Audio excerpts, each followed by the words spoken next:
किसान भाइयों, ये हमारा गेहूं का ईख है। तो बारिश पड़ते ही देखिए कैसा रंग आया है इसमें। इसमें हमने पत्ती जुतवाई थी, फिर मिट्टी पलटवाई, कंप्यूटर मांझा लगवाया, गोबर की खाद डाली सर्दियों में ही। फिर गेहूँ बोए थे और गेहूँ के बाद पलेवा करके हमने ये गन्ना बोया। हम पलेवा करके बोते हैं, सूखा नहीं बोते। एक तो धूल अपने फेफड़ों में जाती है और ट्रैक्टर का भी एयर ख़राब हो जाता है, इसलिए ट्रैक्टर भी स्वस्थ, हम भी स्वस्थ पलेवा करके बोते हैं। 2 दिन लेट में कोई फ़र्क नहीं पड़ता। ये देखिए भाइयों, ये मैं खड़ुंजे पे खड़ा हूँ, इससे भी ये 1-1.5 फुट गहरा खेत है। अभी मैं 8 दिन पहले आया था, जब तो मुझे बहुत छटा दिखाई दे रहा था। आज मैं करीबन 15 दिन बाद इधर आया हूँ। 2 बारिश पड़ गई और ये एकदम बादल सा चढ़ गया। ये भाइयों 30 इंच पे है।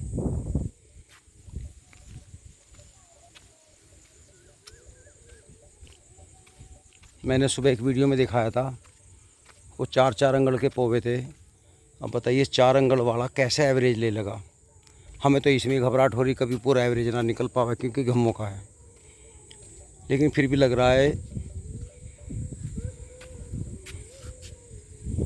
इस मॉल की 2 ट्रॉली बीघा का निकल जाएगा। मतलब ये है 70, 75, 80 तक भी पहुंच सकता है अगर ठीक रहा तो। और भाइयों, ये सबसे बाद ही कटी हुई हमारी पेडी है। ठेकेदार ने कोई कोई पोका छोड़ दिया था और ये बंदगी हमारी।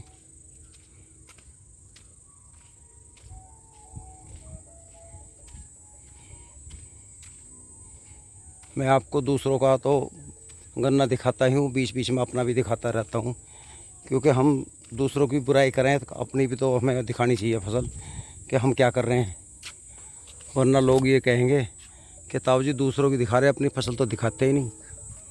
तो हम भी डरियाए मेहनत करते हैं कि हमारे भाई कभी बुरा मान जाए कि ताऊ जी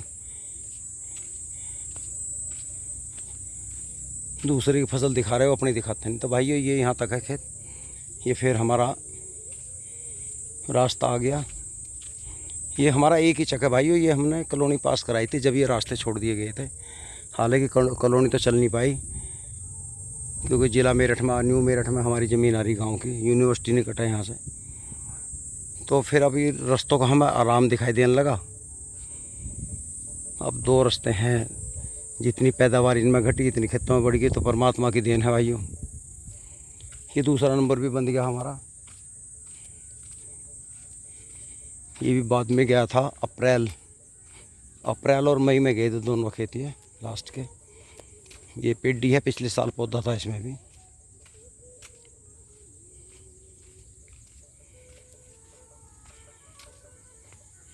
अभी ठेकेदार ने सारा खेत नहीं बांधा, दोहरे बांध रखे हैं।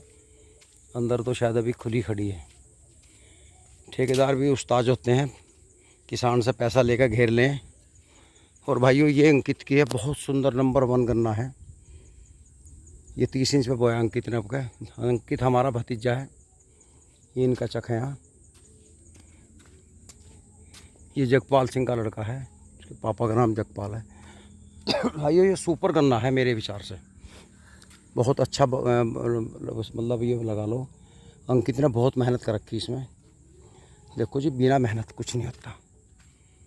बहुत सुंदर गन्ना है। बल्कि जो खूड़ बांधा यही छोटा दिखाता रहा, अंदर को तो और भी तगड़ा ही है। अब हम ये देखेंगे लास्ट में, एवरेज लगाएंगे दोनों का, अंकित वाले का भी अपने का भी, कि क्या फ़र्क दिखाई दे, क्या नफ़ा रहा, क्या नुकसान रहा। अगर हमें ये सही लगा तो फिर हम भी 30 इंच पे बोएंगे, और अगर ये ठीक लगा, लगभग सही सा रहा, तो फिर 10 इंच भी दिखा बोएंगे। क्योंकि बात अटक गई आके बंधाई पे। लोग कहते हैं मज़दूर नहीं मिलते, मज़दूरों की तनख्वाह महंगी होगी, तो वो सारा हिसाब काटते फिटेंगे। ये भाइयों पावर टिलर था किर्लोस्कर का, उससे जुताई करी थी। अब दोहरे पे थोड़ी घास सी दिखाई देने लगी।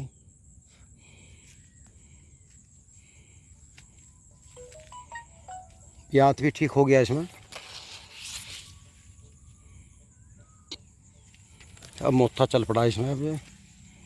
अभी अगस्त में फिर एक बार इसमें पावर टिलर निकाल लेंगे।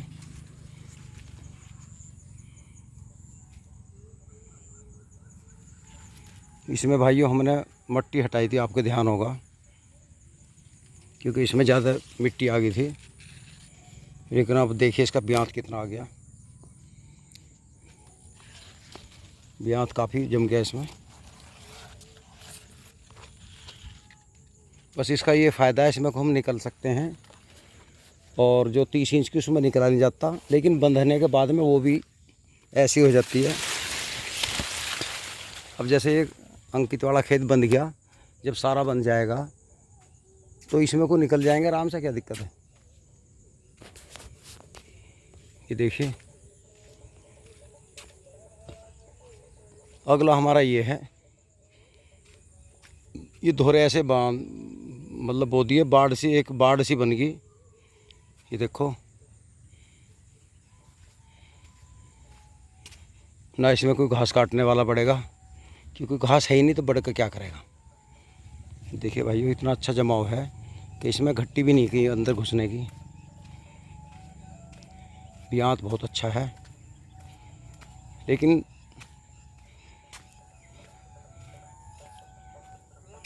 एवरेज का पता भी कुछ नहीं कहा जा सकता। कई भाइयों के कमेंट आए कि क्या लग रहा है, अभी कुछ नहीं बताया जा सकता भाइयों, जब तक ये कट ना जाए।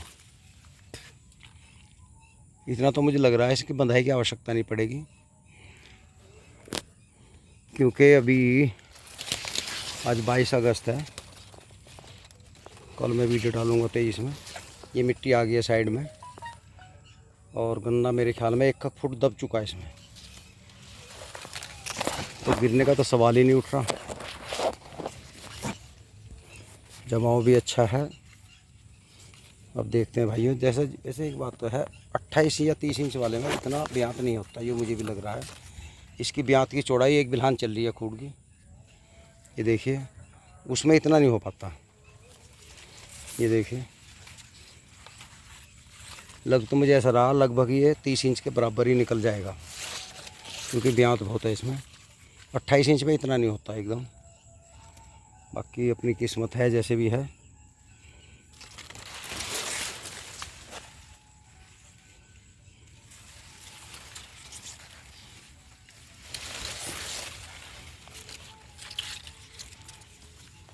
बस इसका एक ही लाभ है, ये हमने बड़े लेजर से बोया था, पुष्पेंद्र वाला लेजर ला कर, वरना अगर छोटे वाला का खुरपा खोल देते तो आज हम दुखी होते बहुत ज़्यादा। टंच विधि का ट्रैक्टर हो या ना हो, लेकिन लेजर तो आपको लेना पड़ेगा बड़े वाला। ये देखिए बिल्कुल एक दौरे से खड़ा है, तभी हम लाभ उठा सकते हैं।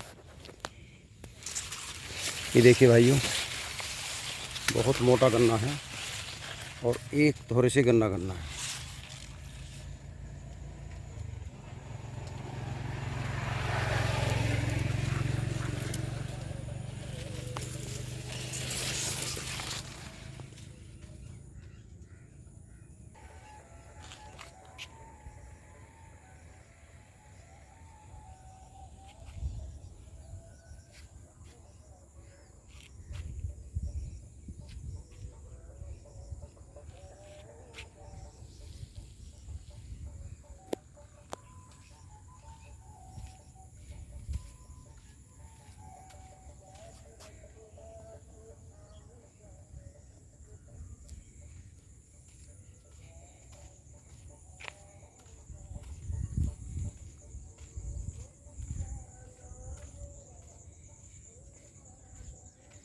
भाइयों जी लगता है गन्ने की मोटाई देख के।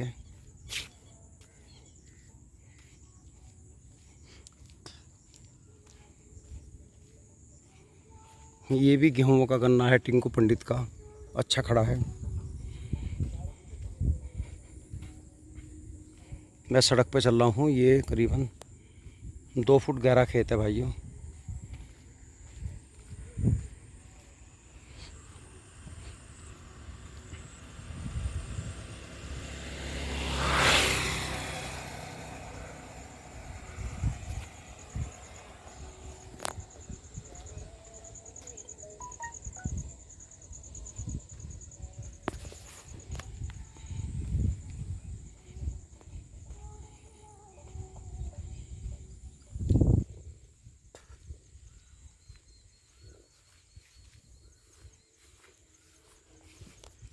भाइयों एक तजुर्बा तो हमने किया, कई किसान पौधा बोते हैं, उसके बाद में 1 साल पेडी रखते हैं और फिर पेडी को जोत देते हैं, फिर पौधा बोते हैं। तो मेरा ये कहना है कि 30 बरसी पेडी रखा करो।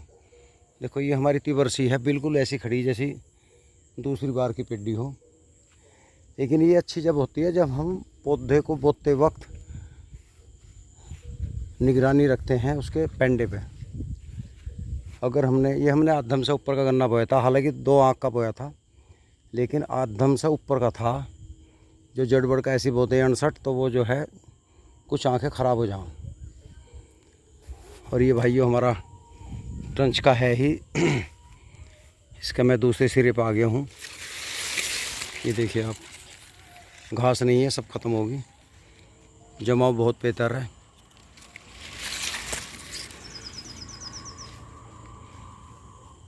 काश वो पावर टिलर ना आता दुराले से, तो ये हमारा धोरे का कूड़ ख़त्म था, और नहीं तो हमारे इस खेत में घास ही घास रहती।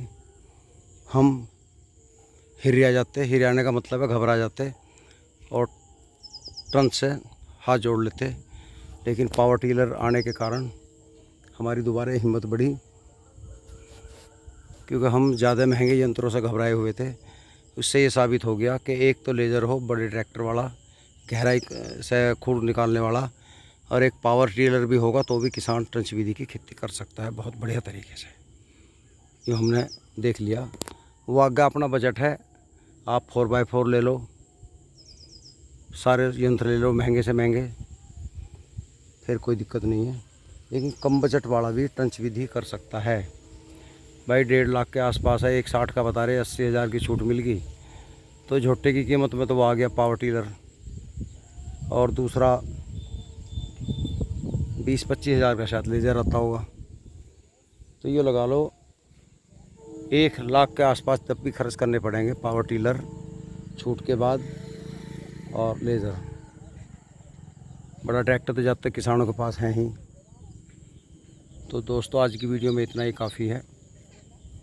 देखो हमारा गन्ना ज़्यादा अच्छा तो नहीं खड़ा, मैं बढ़ाई नहीं मारता, लेकिन ठीक है, मीडियम है। मीडियम ही हम किसान हैं और मीडियम ही हमारा गन्ना है, चाहे 30 बरसी हो चाहे पौधा हो।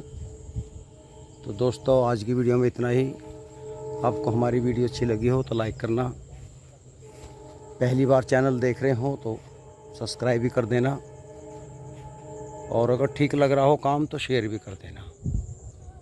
नमस्कार।